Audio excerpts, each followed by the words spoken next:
Assalamualaikum warahmatullahi wabarakatuh. Waalaikumsalam warahmatullahi wabarakatuh. Jadi di sini saya akan mengajar untuk beberapa waktu. Perkenalkan, nama saya Rizky Diana Saputri, bisa dipanggil Kak Diana atau Ibu Diana. Saya dari UIN Antasari Banjarmasin, Fakultas Tarbiyah dan Keguruan, jurusan Pendidikan Agama Islam. Nah, jadi di sini saya akan menggantikan beberapa waktu untuk mengajar. Jadi jangan sungkan ya kalau mau nanya atau apa yang bingung mau tanya, jangan malu-malu. Ya, Bu. Nah, sebelum memulai pelajaran, baiknya kalau kita membaca doa terlebih dahulu. Membaca doa dimulai. Bismillahirrahmanirrahim. Ini kita akan belajar mengenai hadas dan najis. Ada yang tahu apa pengertian hadas dan najis? Tidak, Bu. Tidak ada. Jadi saya beritahu, hadas ini berasal dari bahasa Arab yang artinya suatu yang terjadi atau suatu yang tidak berlaku. Dan najis itu berasal dari bahasa Arab yang artinya kotoran. Kotoran. Nah, sedangkan menurut istilah adalah suatu keadaan yang menyebabkan ibadahnya tidak sah. Sedangkan najis menurut istilah adalah suatu benda yang mencegah sahnya beribadah, yang beribadah itu mengharuskan harus dalam keadaan suci. Yaitu adalah macam-macam hadas dan najis. Jadi hadas itu terbagi menjadi dua, ada yang besar dan kecil. Besar ini cara mensucikannya yaitu dengan cara mandi wajib. Nah, apa saja yang menyebabkan hadas besar? Yang pertama yaitu bersetubuh. Yang kedua itu keluarnya mani. Yang ketiga adalah nifas. Yang keempat adalah wiladah. Yang kelima adalah meninggal dunia, kecuali dalam keadaan syahid. Jadi kalau syahid itu biasanya dikuburkan langsung menggunakan pakaiannya, atau dalam keadaan meninggal itu langsung dikuburkan. Nah, selanjutnya yaitu hadas kecil. Nah, apa saja hadas kecil ini? Hadas kecil ini yaitu biasanya adalah kentut, buang air besar, buang air kecil. Selanjutnya bersentuhan dua kulit antara yang bukan mahram, laki-laki dan perempuan, tanpa ada kain yang menghalanginya. Nah, itu termasuk ke dalam hadas kecil. Nah, cara mensucikan dari hadas kecil yaitu dengan cara berwudu. Selanjutnya yaitu adalah macam-macam najis. Yang pertama adalah najis mukhafafah atau najis ringan. Najis ringan itu seperti kencing seorang anak laki-laki yang berumur 2 tahun dan belum makan apapun kecuali air susu ibu. Nah, cara membersihkannya cukup mudah aja, cuma memercikan air di atas najisnya itu sampai bersih. Yang kedua yaitu adalah mutawasita atau sedang. Sedang ini misalnya contohnya itu adalah darah, nanah, habis itu khamar, habis itu bangkai. Nah, cara membersihkannya yaitu menghilangkan kotoran yang di atas, misalnya di atas sejadah gitu ya, ada kotoran hewan atau kotoran manusia, kan itu termasuk najis mutawasita. Itu dihilangkan kotorannya dan dibersihkan, dicuci sampai hilang rasa, bau, warna dan rupanya.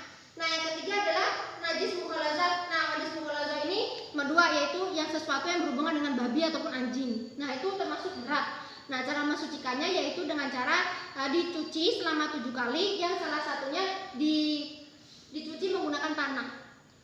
Nah, yaitu adalah tata bersuci. Tata bersuci. Jadi tata bersuci itu ada 4. Yang pertama mandi, habis itu tayamum, istinja dan berwudu. Yang pertama kita membahas berwudu dulu ya. Nah, tadi Ibu lupa. Jadi berwudu ini apabila tidak ada air bisa digantikan dengan tayamum ya. Tadi Ibu lupa, mohon maaf ya. Nah, selanjutnya tayamum. Nah, apa niat tayamum? Tiap tayamum. Niat berwudu adalah nawaitul wudu'a li raf'il hadasil asghari fardhu lillahi ta'ala. Itu niat berwudu. Nah, tata cara berwudu yang pertama yaitu mengucapkan niat yang tadi, niatnya tadi. Setelah itu mencuci kedua tangan. Itu mencuci kedua tangan sampai ke sela-sela jari, dicuci. Setelah itu kumur-kumur. Setelah itu kalau bisa memasukkan air ke dalam hidung, tapi kalau tidak bisa nggak apa-apa. Setelah itu membasuh muka, itu dari rambut, batas rambut sampai ke ujung pipi sini, sampai perbatasan telinga, sampai ke bawah dagu sini. Nah, setelah itu selama 3 kali membasuhnya. Setelah itu mencuci kedua tangan, itu dari kanan dulu, baru ke kiri. Itu dari batasnya sampai siku, sampai ke sela-sela jari sini. Jadi kanan dulu, baru jadi 3 kali. Setelah itu membasuh kening atau ujung rambut selama 3 kali. Setelah itu kedua telinga. Jadi telinga itu telunjuknya itu masuk ke dalam telinga dan jempol tangan ini di belakang telinga. Jadi gini nih.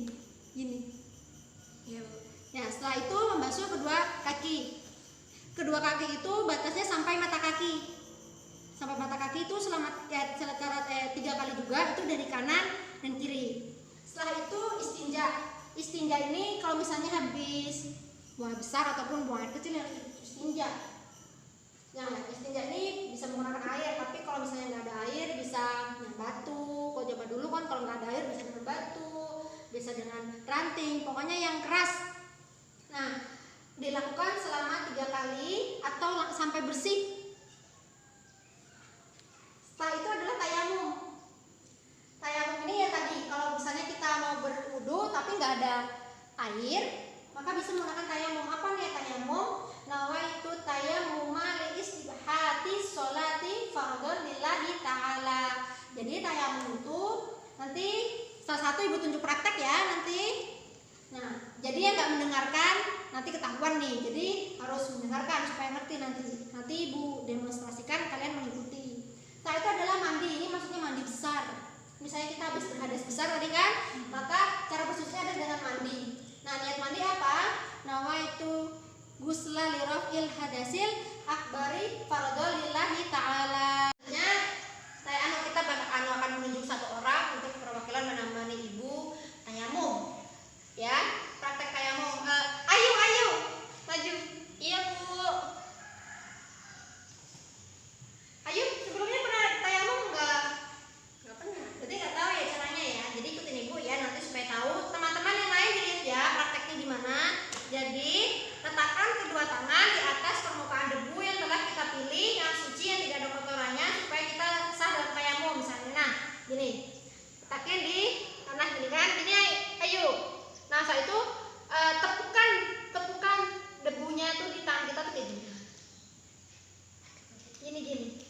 3 kali. Nah, saat itu sapukan ke permukaan wajah. Nah, permukaan wajah sapukan.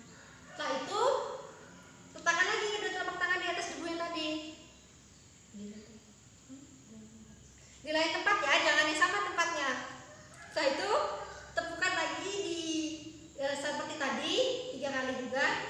Nah, itu untuk kedua tangan. Jadi dari sini, dari kanan lah. Nih, ujung nih gini. Bawa sampai siku. Terus gini. Setelah itu yang kedua di sini sama kayak tadi caranya. Nah, ya coba ayo sendiri ulangin. Gimana tadi caranya? Ini habis itu ditepukkan 3 kali. Habis itu ditaruh di muka, bisa ke muka. Habis itu ditaruh lagi tangannya di lain tempat. Habis itu ditepuk 3 kali. Kemudian diusapkan sampai ke siku. Nah, jadi selesai. Ya, pintar. Jadi untuk tayamum ini cuma wajah sama tangan aja ya, kaki, kepala atau telinga tuh enggak juga kumur-kumur ya. Baik, silakan ayo kembali ke tempat. Makasih, Bu. Iya. Nah, jadi di sini sampai sini mungkin yang dapat Ibu sampaikan untuk minggu depan. Ibu memberi tugas yaitu masing-masing anak akan